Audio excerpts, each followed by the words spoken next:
So what's up mga kapar?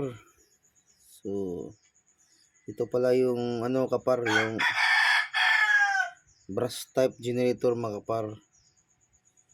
So ni-repair namin yung kapar, yung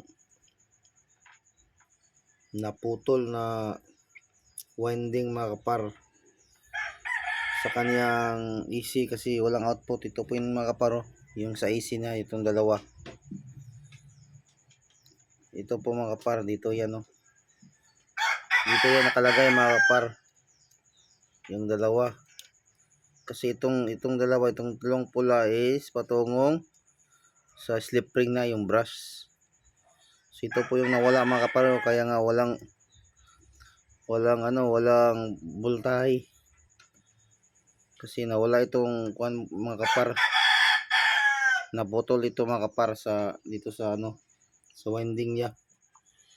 So yun nga mga kapar is ni-repair namin. So tapos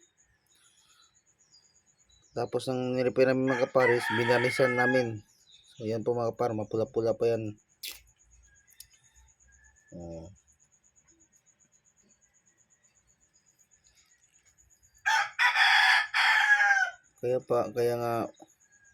Kaya pala walang kuryente mga kapar. Siguro sa paano. Kasi nga mga kapares, tinanggal nila ito. Yung mga tauhan ng may-ari. Yun na, baka nasyagi yung winding kaya naputol.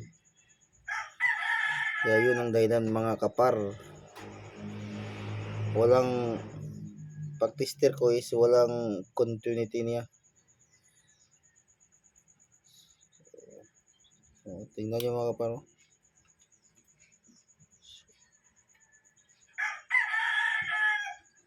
Ito ang kanyang brush mga kapar. Tingnan nyo. Yun.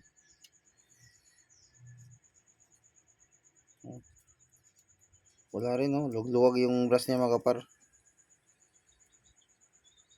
Kailangan natin ito replacean.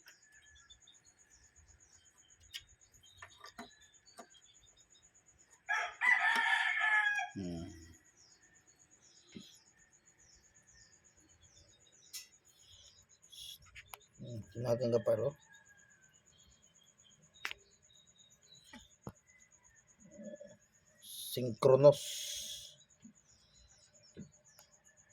synchronous motor.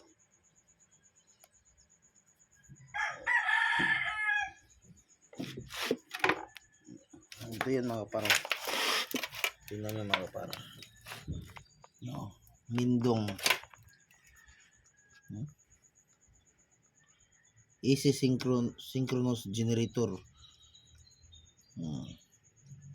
So 5 kilowatt mga kapar. So yung excitation volt niya mga kapar is 49 volts. So, yan.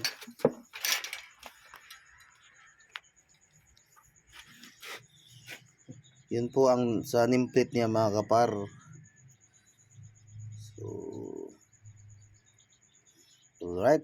So thank you mga kapar. So, and God bless.